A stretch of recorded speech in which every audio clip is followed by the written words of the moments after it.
Okay, let's talk about Duchess today. Duchess is a great character, and the reason I wanted to make this video is because I see a lot of people that don't seem to realize that she's actually a hybrid character, or a Spellblade, I guess. So she has, decent dexterity. She's got a B in dexterity. I find most players kind of stick to the dexterity weapons, but she actually has a B in faith as well, and an A in intelligence. That's her best stat. So your best bet for doing major damage as Duchess is to play as kind of a hybrid or Spellblade kind of style with a melee weapon in one hand and a casting tool in the left hand, whether it's a staff or a seal.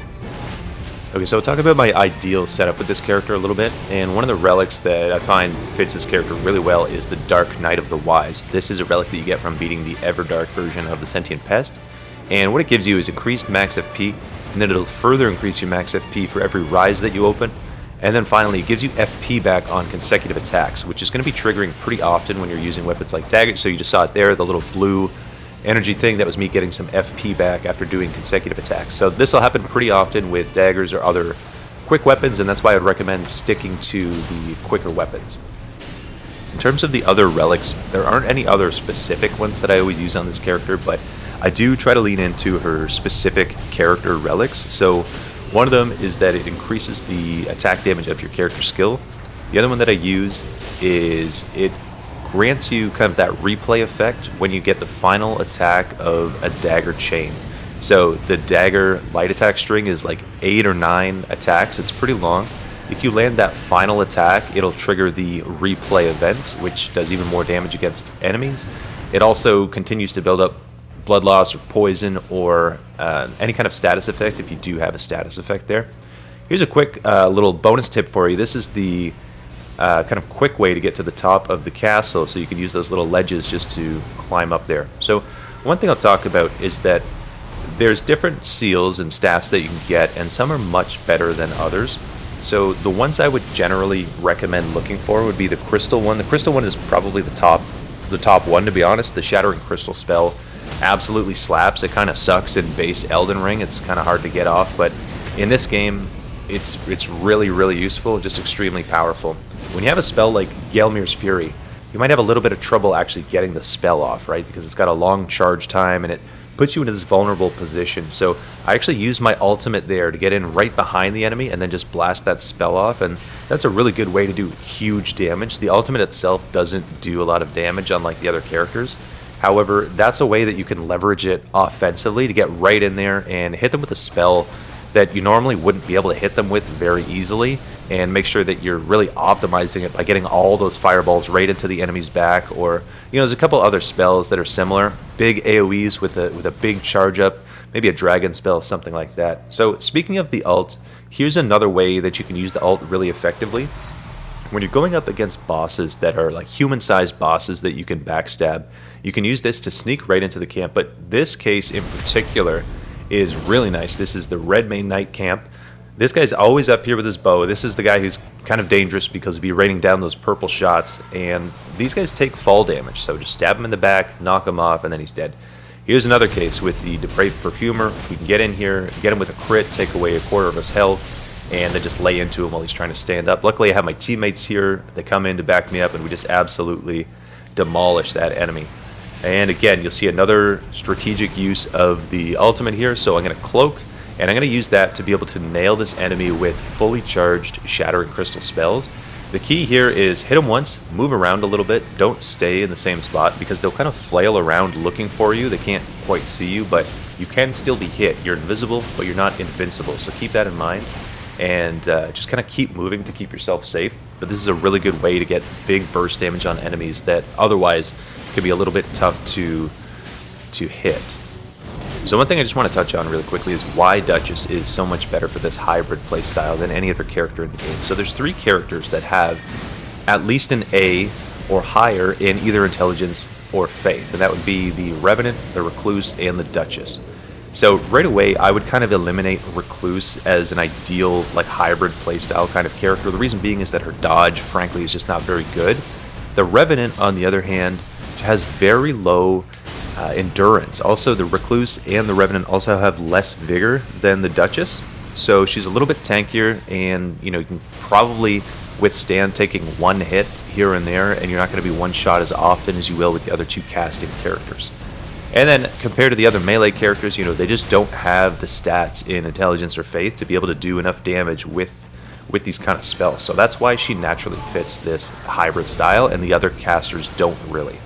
So here you can just see I'm showing off some big damage here. This is the it's not Gravity Well, it's Collapsing Stars, I think it's called. This is a spell you would just use to yank people off the ledge in PvP in Elden Ring, but in Nightreign it actually does pretty good damage, and again there's the Shattering Crystal. So I'm showing off a couple melee weapons here. You just saw the Moon Veil, that's kind of the dream weapon for Duchess. It fits her stats perfectly, it's a really strong weapon.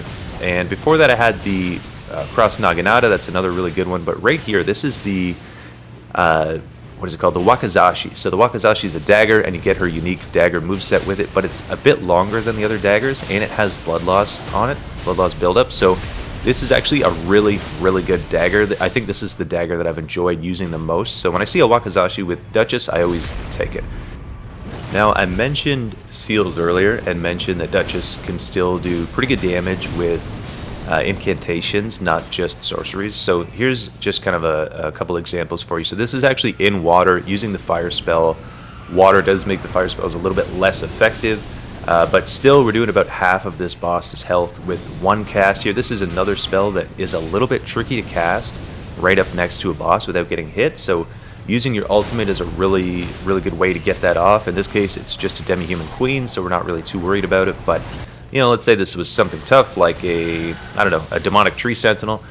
Using that cloak is your best bet. Get right up on him, hit him with a few flame pillars at once. Here's some lightning spells, doing pretty big damage. You might not think, oh, that damage doesn't look that big, but you know, I'm only at level 3 here, so to be able to kind of chunk this Crucible Knight like this with just these lightning spears is pretty good, and kind of illustrates that you really should pick up seals when you do find them, especially if you don't have a good stave yet. So stave would be better, of course, but having a seal is definitely not bad at all. In a case like this where you knock an enemy down with the Duchess, I would say don't go for the crit. Also, don't go for the spell burst damage in those cases. Use that opportunity to get some of your FP back. When the enemy can't move and can't fight back, just hit him a few times. You'll be able to get a little bit of FP back and give yourself a few more casts. That could be really helpful. Now, something I want to show off here is how Duchess's double dodge works. She has a double dodge. You can double tap it and chain them together and get big iframes. It's really useful. You can use that for really big attacks that have a bit of a lingering hitbox and stuff like that. But when you're fighting a singular enemy like this, I'd strongly encourage you to just use the single dodge like you saw me doing there. The reason being is that it puts you in ideal position, and I can stay right on that enemy's hip and keep hitting him, whereas the double dodge is going to have her do a little backflip, and it's going to put you out of position. And even the regular dodges that some of the other characters do, they just kind of put you a little bit too far out, whereas this dodge is really nice and quick and tight, and it allows you to, like I said, just stay right on the hip of the enemy or stay right on their back and just keep hitting them. So it's less time wasted, more time attacking the enemy, and it's just another little thing to improve your DPS. So just try to get comfortable with the single dodge. I know it doesn't have the most iframes on it, but it is really quick and snappy, and you can be incredibly reactive with it. So you can see here, both my teammates are down. They've both got the tier 3 revive, so not a great situation. Duchess is one of the worst characters for healing. Maybe the worst character for healing, I don't know. Recluse is not great for healing either, but you can see here that I'm going to have a pretty tough time getting these people up. So I'm going to show you how it looks when you try to use the invisibility ultimate for reviving. So we just had to build up the ult there, and then we've got the, you know, we've still got the aggro. He's still trying to hit me with that lightning bolt. Now he's kind of lost me a little bit, but when you're the single person here trying to get somebody up with Duchess, it's just really hard to get somebody up at tier 3. I only managed to get 2/3 of the revive done before I had to move, and right here I just get extremely lucky with dodging that attack at the last second. So anyways, all that just to get one person up. That was a lot of work. It was very tense and stressful, so just kind of wanted to illustrate there.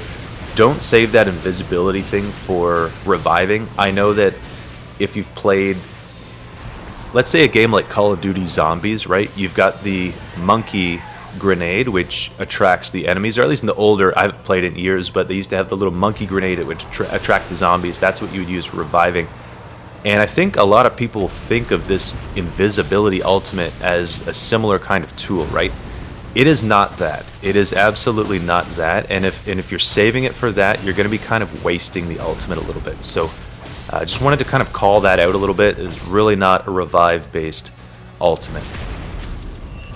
Now, I mentioned earlier that Duchess has a really fun in-and-out playstyle, so I'll kind of explain how I do that a little bit. But what I like to do is, ideally, I'll go in, I'll land the entire dagger chain and trigger the replay event due to the relic that I have, and then I'll back up and cast a couple of spells, and after hitting with a couple of spells, I'll manually queue up the character skill replay. Even if I just hit with one big spell, a lot of times you're able to do enough damage with a Night Comet or a Crystal Burst or something like that it is worth it. And the skill cooldown is actually really quick with Duchess, so don't be shy about using that. So that's the last tip that I had for you today, playing as Duchess. I really hope that you enjoyed the video today, and the main takeaway is just that nobody's really playing Duchess wrong. However you have fun with Duchess is the right way to play, right? There's no right or wrong. There's however you have fun, that's how you should play. But I really want to encourage you to try using staffs. I encounter a lot of players where I'll drop staffs for them, I'll mark staffs for them, and they just don't take it. So kind of lets me know a lot of people don't know that Duchess has an A in intelligence. They don't know that she's really good for casting. She's got the tools to be able to get the FP back. You've got relics to increase the max FP. You've got relics to get more FP back on successive attacks, and you can double that up if you find that as a passive skill as well. So that's all I have for you today. I hope you enjoyed.